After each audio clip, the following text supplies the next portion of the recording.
Hello, and welcome to the Streets Will Never Forget podcast with me, Callum, known as Trail. I've got with me Callum, known as Wall, and Rob, known as Rob. How are we, boys? Good, thank you, pal. A lot better than I was a couple of days ago. A lot better than a couple of days ago, agreed. I think it's the most Thanks most to the controversial big topic. six scum. Scum. Sorry, just try and get a chant started. It's been a very eventful week, and I'm glad that it's quietened down for us to raise a new debate. I must say, I'm surprised that it only lasted 2 days. I thought at least it'd be, a week-long saga or something, but literally it was announced. Everyone was slagging it off for a day, and Gary Neville got involved. And then a day later, it was like, yeah, we're leaving. Shocking, mate. That's what it was. Shocking news. Shocking.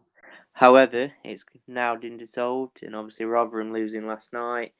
I mean, it's turned into actually a good week, and we've had all the memes. The memes were the best part. I think we've all agreed on this, haven't we? I feel like the memes made it feel like it was longer. The amount of memes we had. Yeah, it was about 30 in the group chat. Was a delight. Pay homage to Boris the Wall Johnson. Boris the Wall Johnson. He won't have none of it. He was not having any of it. Okay, so... That was a very long, quiet pause. No one said anything. I thought it was going to Anyway, let's go. So, as you can probably tell by the title of this video, we are going to be discussing our underrated team of the season. Now, this is just for Premier League players. just for Premier League players. These are not players that are necessarily amazing players. We just think they're not being recognised enough. Mine sort of slightly fits the formation, but not greatly. I've not gone for like a left back, centre backs, and right backs or whatever. I've just gone for some defenders, some midfielders, and some strikers to make a team. I see. I've managed to keep it position precise, more or less. Yeah, that's what I've tried, mate, as well. Oh, for fuck's sake! For fuck's sake! Well, it's too late now. I've got 4 right backs. Get used to it. I mean, I struggled to pick a right back. I picked 4. So, what I think I'll do is I will go for the underrated 11. Could we please go to Rob first? Yes, mate. Do you want manager first? Yeah. So what the way we're going to do it is you're going to list them all, and then me and Wall will pick up. I don't know if you've got a pen and paper, Wall, or something. Or I haven't got a pen. No. You got your phone or something, or just something to make a list. I don't know if you want to make a list. Yeah, I can always read it back to you. Okay, yeah. So if you ready? Go with your manager, and then goalkeeper, defence. Manager David Moyes, terrific job, hasn't he, at West Ham? Goalkeeper Nick Pope, England's number 1 at the Euros. None of this Jordan Pickford nonsense. Is the best keeper, best English keeper. James Justin, I know he's injured, but I think he had a great season for Leicester, didn't he, before that? Especially considering Ricardo Pereira had been out for such a long time. Again, I'm going for another Leicester player, and I'm going for Wesley Fofana. Young, come in, done an excellent job for Leicester. They've had a lot of injuries to defenders. Yeah, he's come in, he's played excellently, and he's been recognised for it. Then next to him, I've gone for John Stones. I think considering it was sort of last chance saloon for him at Man City, wasn't it?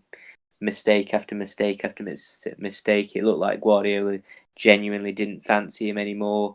And it looked like sort of, he'd one of the so-called best sort of passing, playing, ball playing centre halves England have had, and it's sort of gone backwards. But no, this season, he got red carded last night.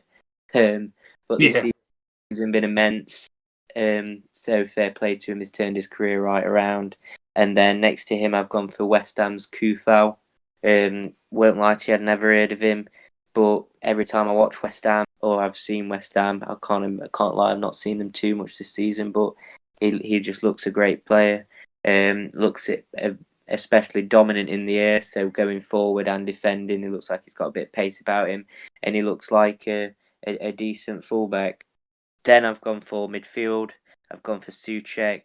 Obviously, probably West Ham's best player this season, hasn't he? He's such a dominant, powerful midfielder. Seems to be able to do box to box. I think he's 6'4", so again, from set pieces, he's a massive target. But he also can play a bit as well. Scored a variety of goals, and has been an integral part of what has been a fantastic West Ham season. Next to him, I've gone for John McGinn from Aston Villa. Villa can, I think, what are they, mate? Somewhere like a point behind Arsenal at the minute and can go into the top half of the table if they win the game in hand.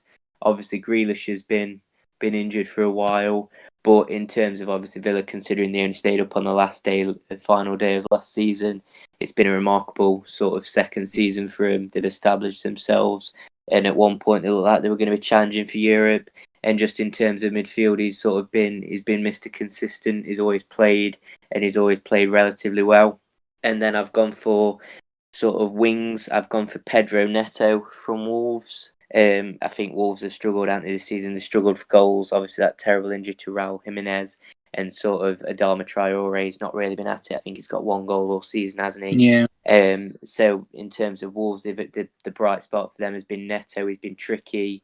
He's been sort of elusive when he's gone forward. He's got the pace. He's got the trickery, and he's scored a few good goals as well. And then in the middle, I've gone for Man City's Gundogan. If I'm honest with you, when last year and sort of at parts this season, I'd never really understood what he offered Man City. He didn't really seem to attack. He didn't really seem to defend. And then obviously since then, he's just been, what was it? He's won Player of the Month, Premier League Player of the Month twice. And he's been immense. I think he'd scored, 8 goals, 7 goals in 8 games at one stage. And he really was, sort of getting in the box, scoring goals. And he seems to have made a real impact for them this season. On the wing, the other side, I've gone for Saka from Arsenal. I know someone might say he's not underrated, but in terms of being a teenager and it being, let's be honest, it's been an absolute calamity of a season for Arsenal. They're a shambles of a football club at the minute, aren't they? And the only sort of shining light of this, the only positive light from Arsenal's season is Saka, and he's performed immense when he's played. He scored a great goal last week, didn't he, in the Europa League? And fair play to him. Is without him, Arsenal look half the attacking force. And then finally up top, I've gone for Ollie Watkins from Villa. I think he's got 14 or 15 goals this season, and fair play to him, coming from the Championship, 25 million, big price tag to be fair. And he's coming in, where Villa was struggling so much last year that they didn't have a goal scorer. They've found one. And, 15 goals in your first season as a Premier League player, not to be sniffed at. So fair play to him. And that is my 11. Thank you very much, Rob. Interesting stuff. So, what we'll do, War, is are there any that you would disagree with in that 11? Who wants to take me on first? Oof. Well, I want to say first and foremost, only one player in that team's in mine. So that's interesting. Yeah, I don't think any of them are in mine. Oh, great. One of them are in mine. I would say, I think my biggest argument would be, I think a lot of them, are they underrated or are they just players who perhaps don't play for big clubs? I look at the likes of Pope. Like, Pope is a fantastic keeper, and I think that's very well known. I think everyone's aware of this idea. Well, me calling Nick Pope underrated is simply because there's this argument of, is he going to be number 1 at the Euros? Well, if he is rated, then there's no. If he was getting the credit he deserved, then there's no argument. There's no sort of argument about it because he is the best English keeper. Oh no, I agree. He definitely is. I mean, I don't really think there's much argument. The only downside I think to his game is probably his distribution, which I think Pickford's probably got above him. But in terms of goalkeeper, yeah, absolutely. You want your goalkeeper to keep the ball out the back of the net. You want your goalkeeper to be commanding 6'7", and there's this idea of who's Gareth Southgate going to go with. It's absolute nonsense. Oh no, like I say, completely agree. Pope's a fantastic goalkeeper. Yeah, I agree with both. I can't really add anything to that. My biggest, I think, problem with yours, Rob, is the two Man City players you've gone for, in John Stones and Ilkay Gundogan. Mm-hmm. Don't get me wrong, Gundogan's had, again, his amazing season. I, like you, couldn't have couldn't tell you what he'd done before this season. I wouldn't even be able to say what sort of piece he played in the puzzle of Man City. But I don't know. I just don't think he's underrated. I think he's been fairly appreciated. I don't think he's like this massive, amazing player. I think it was good. Had a good season. I mean, it was a toss up between him and Lingard. To be honest with you, he's obviously resurrected his career. But I just thought in terms of sort of what this was, I suppose, for me, a team who I didn't expect anything of. So I've just sort of gone for this is largely a team really, apart from I'd say Nick Pope, a team of players who I'd really hadn't really paid much attention to before this season, and who there's a sort of there aren't expectations for these, like John Stones looked down and out at Man City. He looked like he'd go and he'd never play again, and instead he's turned himself around to become a centre off. And I know he's had the credit, but I just think in terms of sort of did I expect that? No, and sort of that's the basis of what I've gone for. But I'd also say in terms of a lot of my team, sort of I've spent a lot more time this year watching the Championship than I have the Premier League. So I've sort of had to go off what I have seen. Yeah. And next year you'll be watching a lot more League One. I'll be watching a lot more Premier League. Watching a soon. lot more Premier League when the Big Six get automatic relegation. Relegated. I'd say there's a couple in there. I agree with you, Rob, on there. I would never put Gundogan or Stones in my underrated, to be honest with you. No, I mean I completely agree. I completely agree with their trail about Stones. I still think he's a bit of a calamity at times. You have to watch his performance. Yeah, I mean he was at fault for the first goal, and then he goes and gets himself sent off. He's playing with the strongest side in the Premier League. He's got Diaz next to him, who's arguably been the player of the season for a lot of people. Yeah. But in terms of that, it's in terms of think about the mistakes he was making a couple of years ago, and then think about it now. He's probably, apart from really, I think he's made that one calamity for England. Apart from that, you couldn't really say openly. And in terms of him last night, everyone's going to get sent off at some point, aren't they? Even Van Dijk last year, when everyone was talking about how great a defender, even he had a nightmare. I remember against Arsenal. So even the best are always going to have the odd game, but think about the amount of mistakes he did make, and think about how many of those he's eliminated. I mean, yeah, I agree with you. I'm not saying he's not got better, but I just don't think he's underrated. Yeah, mate, take that. Yeah, exactly. That's what's not Rob quiet, that is. But no, a good team overall, I think. Yeah. I mean, Saka, I wouldn't say he's underrated. I'd say he's getting fairly rated because he's having such a great season. Yes, indeed. Interesting, that one. But thank you very much for your underrated 11, Rob. I'm sure if we have any more problems, we'll bring them up again later on this pod if we disagree. But we can move on now. Ward, do you want to go next, or do you want me to go next? No, I can say mine. Yeah, go straight ahead, Ward. Start off with your manager for us, please, and then we're underrated, aren't we? Yes. Sound. So I won't bother sending. I'll just read it out to you. So yeah, so for my manager, I'm going for Graham Potter, Brighton manager. Okay. And then following up with Brighton goalkeeper Sanchez, Robert Sanchez, I believe. And then left back, we're going for Aaron Cresswell of West Ham. I think he's a fantasy league mainstay. Cracking free kick, great corners. West Ham have just been phenomenal this season, and he's played every single game, I believe, as well. Great player overall. Centre back, gone for Saiz of Wolverhampton. Again, he's powerful in the air, strong in the air. He's scored 3 goals this season. For all of Wolverhampton's frailties this season, he's been one of the shining lights, I think, performance-wise. So yeah, and then next to him, I've got Konsa from Aston Villa. I think he's had a really underrated season, as I'm probably going to get onto a bit later. I think he's much better than Tyrone Mings. I think he's definitely not getting the recognition. I think Mings is definitely getting it above him. And then right back, similar to Rob, I've also gone for James Justin. Despite his injury, that first half of the season, he really was fantastic, and he really was showing that he was a bargain, absolute bargain when Leicester signed him. And moving into midfield, I've gone for defensive mid. I've gone for Ndidi, again from Leicester. I think if you look at defensive midfielders, CDMs, he's definitely one that's sticking out as a consistent performer. I'm looking at some of his stats. He does about he averages 5 tackles every 90 minutes, 3.6 interceptions every 90 minutes. That is a better rate than Kante this season. And I don't think he gets anywhere near as much recognition as the likes of Kante. Well, I would say Kante is not. Oh no, wait, I'll wait till the end. Never mind. Already interrupted. Moving into midfield, I've gone for, he's another defensive-minded midfielder, but I was struggling for another one. Gone for Højbjerg, most tackles in the Premier League this season, second most passes, most minutes played by a player, consistent. Although Spurs have had ups and downs this season, I think he's been consistent and he's a player that you could definitely trust in there.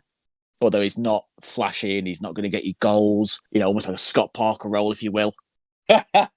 He's not going to do all the flashy bits, but he gets the job done, and he's probably not recognised as much as probably some of the other players in that Spurs side. And then next to him, I've gone for Stuart Armstrong from Southampton. I think, again, a player who probably doesn't get the recognition because he's stood next to James Ward-Prowse. Again, a consistent player, scored a couple of really good goals this season. One against Arsenal sticks out to me. Yeah, again, he's got 4 goals, 4 assists this season, which, all right, in 27 appearances might not sound fantastic, but Southampton have had a poor season compared to last year. And then I've sort of gone for a 3 up top, 1 striker, 2 wide forwards. And I've gone for Lingard on the left. His resurrection's been fantastic. Did not expect this at the start of the season or when he moved to West Ham. Just ask Mark Noble, who lost his bet. But, he's took West Ham to that next level. They're having a great season as it was, and he's just allowed them to take that extra step in push for Europe this season. And then on the right side, I've gone for Rafinha from Leeds. I think when we speak about players with flair, trickery, quality on the ball, he's definitely that from what I've seen of him this season. 6 goals and 6 assists in his 26 appearances this season. He's got the quality to back it up, which I think a lot of tricky wingers sometimes struggle with. And I've not seen much about him this season suggesting that he's a great player. And I've not seen much saying that he's been anything to do with Leeds' success. You hear it all about Bamford and Dallas and Calvin Phillips, for Christ's sake. And then finally, I've gone for the striker. Now, this is one I think you'll probably have a couple of questions about. I've gone for Dave McGoldrick of Sheffield United. Okay. No, to be fair, last season he had a bit of a stinker, didn't do much. I thought he was a very, very, very poor player, not Premiership quality. Not saying that he is now, but he's compared to the other strikers in the team, he puts a shift in. Whenever I've seen him play, he holds the ball up well, he can bring other players into play. It's not his fault, everyone else is shit. Yeah. He's got 6 goals this season, which might not sound a lot. That's all 7 in all competitions. Sharp's below him at 5. Then you've got Jayden Bogle with 3. That speaks volumes. All the other strikers aren't putting a shift in, and he is. And I think, to be fair, he's probably been one of the only quality players in that Sheffield United team this season. And yeah, that is my team. So please give me some hate. Rob, any thoughts? No, I think a lot of it, players like Rafinha, I'd agree with. To be honest with you, wasn't really one I thought of, but I'd agree with that. So yeah, I think a lot of it, I think defence as well, I would agree with Wall. I think Konza as well from Aston Villa is a great shout. Don't think he has had the recognition he deserved, considering how well Aston Villa have done. But I suppose the only thing I would say is in terms of, like we said about Stones and Gundogan, I think you've got the same with, if we're going off recognition, then I think Lingard, well, he has had the recognition, hasn't he, because he's been recalled to the England squad and he's getting that heaps of praise now. And then I think Ndidi as well. I think obviously Kante hasn't featured much this season for some unbeknown reason because he's arguably, over the past 3 years, been the world's best defensive midfielder. So obviously I wouldn't really say people doubt Ndidi's ability at all. So obviously I think if we're going, if we're comparing it to mine, then it's sort of, I think it's tough to, I think overall it's tough to pick out underrated players. I think, but a lot of it, like I said, I would agree with a lot of it. I think certainly people like Konza, I agree with, and people, and the others mainly, yeah.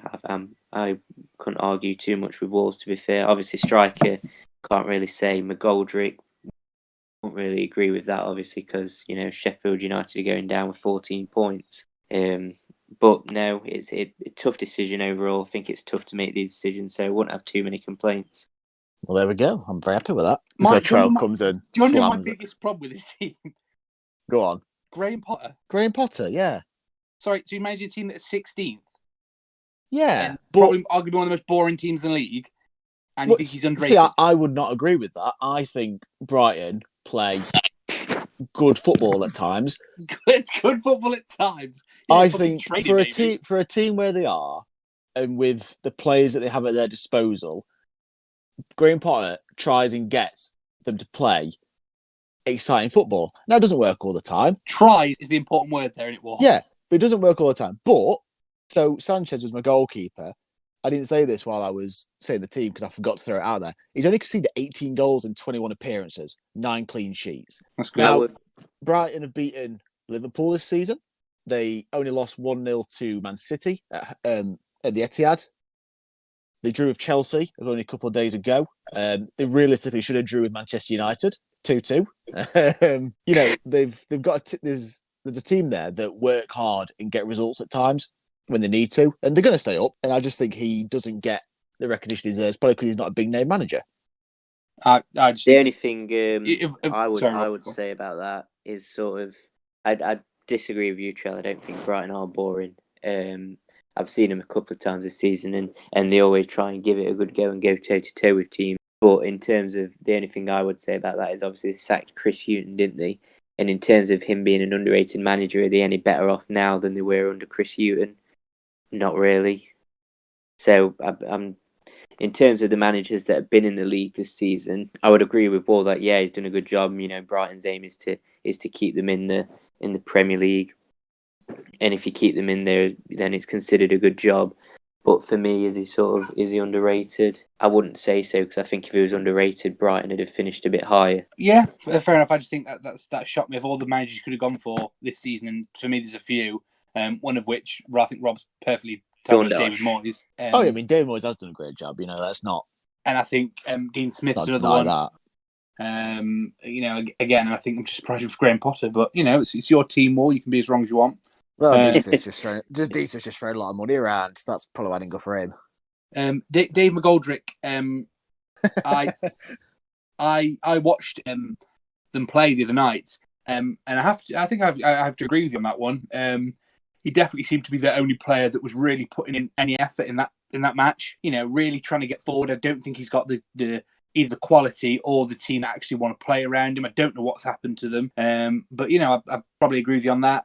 Rafinha, Jess Lingard, Højbjerg, I think there's not a bad team there. I don't think either of you picked bad teams. There we go. Lovely, fantastic stuff. So moving on to mine. Can I just say my overrated team? One of my positions I've now changed about 14 million times. That's okay. We'll get on to that.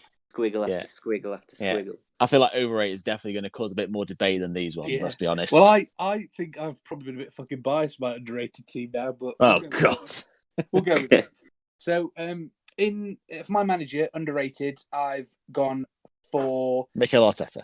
No, Brendan Rodgers. I think doing what he's doing with Leicester at the moment. A team who've not got it quite right, I think, since they've sold off those players a few years ago. Still playing well and playing good football, but I still think that they're not where they are in the league. You wouldn't have guessed that from the team they've got, in my opinion. I think he's doing a really good job. I know we mentioned this earlier, War, about Iheanacho, being in incredible form. I think he's done really well to get him out. So I've gone for Brendan Rodgers for my manager. My goalkeeper, I've gone for Emiliano Martinez. I think as far as last night goes, because I heard it when they mentioned it during the game, he's got the best save percentage in the Premier League at 77%. Arsenal were just stupid to let him go.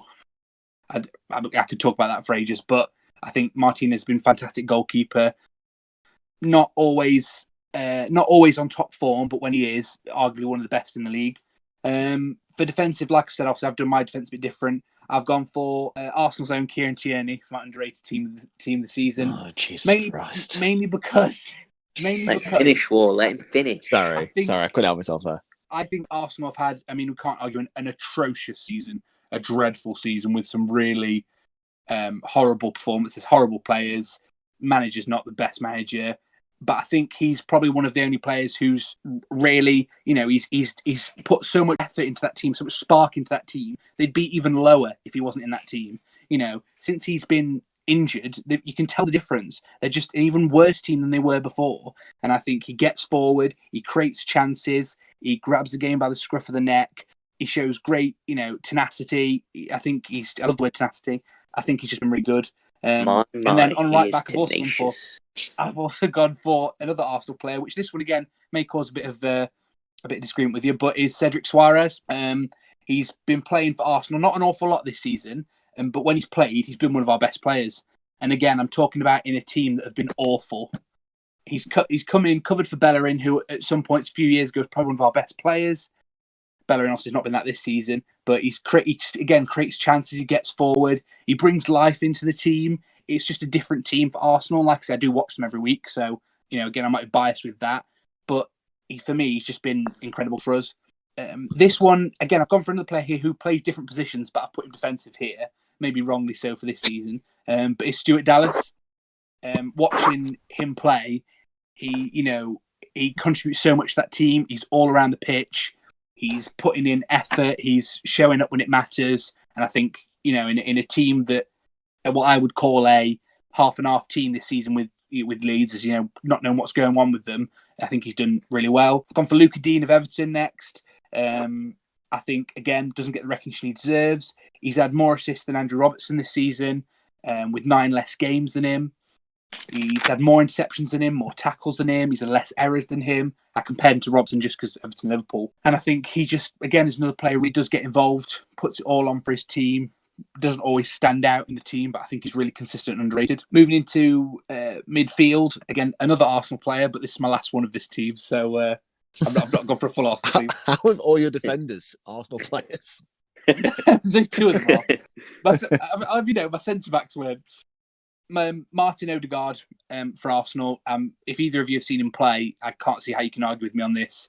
Just he's so much, I don't know how to say this, but he's so much just better than the Arsenal team. I'm not surprised he's only on loan.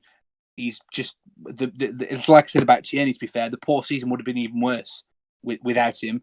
He creates chances, he's got good feet about him. He's sort of the player that, as far as possession and passing goes, he's sort of the player that I wanted Pepe to be when he joined, and Pepe just wasn't.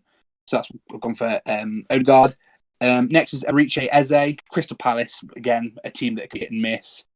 He's got some really great feet on him. I watched him do some skills in a video a few weeks back, and these were things that you'd expect players to do who were much, much more recognised than him. He's smart. He draws off fouls as well. I think that's sort of an underrated statistic in a lot of players drawing fouls and stuff, making people foul him. I think he's on his way for a big club soon. And then I've got Rodri for Man City. He's just, I think he's been a better defender than some of the defenders for Man City this season. City have had some dodgy performances where he's generally saved them. I was looking at his statistics for defensive clearances, and it's just some crazy statistic. I can't remember exactly. Compared to the Man City's defence itself. So I think he's been really good for them. Moving, I've got a front 3. One of them, my first was Patrick Bamford.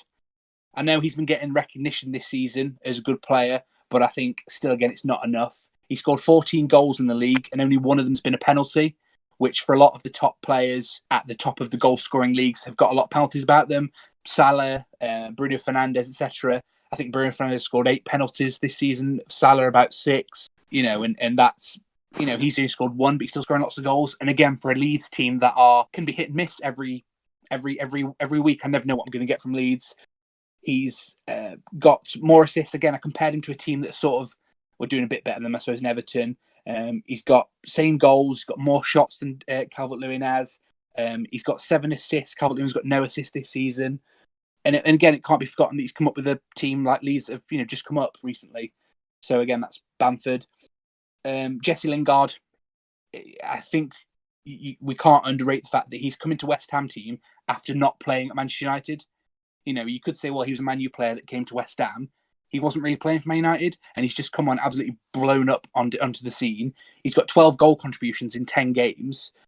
comparing him to I picked one United striker in Rashford, who's got 18 goal contributions in 32 Premier League games. You know, Lingard, he's actually only missed. I looked how many chances he'd missed. He's only missed 2 of his big chances that he's received this season. I think that's, you know, fantastic for somebody that's been out of football pretty much for the past couple of years and not really been appreciated. And he's performing, you know, statistically better than any of Man United strikers. So I think they'll be looking to get him back as soon as possible. And finally, I've gone for Richarlison. I think while his statistics for a goal scorer, his statistics aren't great, and he doesn't score a whole lot of goals as a striker and stuff like that. But he's always there and he's always present. When I've watched Everton, I've watched probably the most football I've ever watched this season. And I was watching him play for Everton, and he's just always there. He's a presence. He's a distraction. He's getting forward. You know, his finishing leaves something to be desired, I must say. But he gets a lot of chances, and I feel like in a team where he was supplied better, I think he would do better as a striker. But like I say, that's enough for him, and that's my team done. Cool, sound. I think there's couple of names in there. I'm going to leave one till a bit later on. I think Suarez, I agree with you. I don't think he's played enough, but I do think he does perform well and consistently when he comes on. Eze, the only issue I have with Eze is I think he just doesn't have that finished product yet. He doesn't have that final ball, that devastating shot. Don't get me wrong, great talent, definitely a great talent, one for the future. Just like, he's just a younger Zaha, isn't he? He just needs to make sure he's got the ability to play that pass, make that cross, have that shot to add, to complement the skills that he's putting on show. Definitely. Bamford surprised me. I didn't realise his stats were actually that good. Didn't realise he'd had that many assists as well, So if he's had 14 goals and 7 assists, it's 21 goal contributions, isn't it? Which is fantastic for a striker that's come from a newly promoted team. I know these teams have had rough seasons, but he's got more goals this season than Sterling, Aubameyang, Rashford, Vardy, and Lacazette. And I know some of those players have had bad seasons, but promoted. A bad season's a bad season. It don't matter if you have a bad season. Aubameyang's had a terrible season, but you would still suggest he's a better striker than Bamford, but not with these numbers. What about you, Rob? Rodgers, manager, I think, reputation suffered a lot, I think, after Liverpool, didn't it? Yeah. But I think he's a great manager, and he's done a top job at Leicester, and he's turned them into top 4 challengers and a force. So I can see why you've gone for him. It wouldn't shock me if eventually a bigger job did come up for him. I think Stuart Dallas is a great shout. I think Mr. Versatile, they call him at Leeds, don't they? And he's played, it seems to play everywhere. Left back, right back, right midfield, left midfield, defensive midfield, attacking midfield. And he's a player that obviously Leeds fans have raved about for a long time, and I couldn't argue with that one. I think he's had a great season. Eze, I think, again, a lot like Wolf said, he sort of needs that final ball, but no doubt I've seen a couple of goals he has scored this season, a couple of skill moves he's done, and I think, he's definitely got the talent about him. Bamford, I wouldn't argue with either. I think I had him in mind. It was a toss-up. I crossed him out in the end for Ollie Watkins. It was a toss-up between him and Watkins. The only reason I didn't go for Bamford is because I just thought he's also missed a lot of chances, and I think if you're going to be an elite striker, a lot of the chances he misses he has to take. So that's why Watkins just edged it for me. Not going to lie, I think, we've got 1, 2, 3 Arsenal players in there, and I think maybe 1 too many. I'm not necessarily sure. I agree with Ødegaard. I think he has got a lot of praise for what he's done. And especially the fact that I don't think he's been here long enough just to make team of the season, to be brutally honest with you. But apart from that, sort of not too many complaints, mate. I think, I was a bit unsure on Suarez, to be honest with you, because obviously, Arsenal defensively have been such a shambles this season. To have 2 Arsenal defenders in there. But obviously, like you said, I wouldn't necessarily disagree that he hasn't created too many chances, so could have gone either way for me for that one.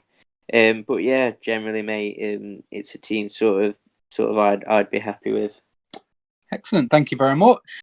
That sort of concludes all of our underrated teams. Just one final thing before we go. Has anyone got anybody from the other 2's teams that they probably wouldn't have thought of or thought they could include? I'll go for myself, Højbjerg from Roy's team. I did think, Højbjerg, now that I think about it, probably could have made it into my team if I thought a bit more about him. And for Rob, Ollie Watkins again was another one that I was sort of debating, but went for Bamford in the end. So they're my two. What about for you two? I was going to say, I think Konza, Wall was a great shout. I think Aston Villa have had a great season. And I think Dallas from your team, Trail, I think again is, like I've just been saying, Mr. Versatile for Leeds. Is been in League One, been in the Championship, been in the Premier League, and he's not looked out of place at this level. What about you, Wall? Well, I think looking at your strikers, I say, Bamford with those stats. I mean, you can't deny it, and the fact the lad's not even got a bloody England call up. Yeah, but then same with Watkins. They've both had great seasons, so I think they're two players I would have included. Probably Bamford more than Watkins over what we've spoken about, but then I think I'd look at conversion rate, and I reckon you'd change your mind then. Quite possibly.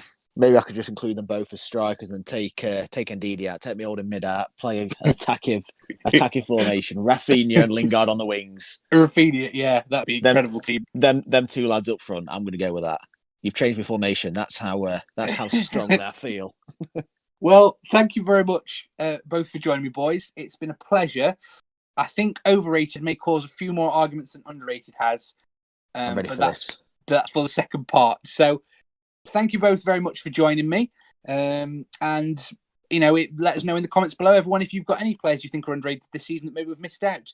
I'm sure there's a few, but like I say, let us know in the comments below. Thank you very much, boys. Cheers. Take care. Thank you. See you later, mate.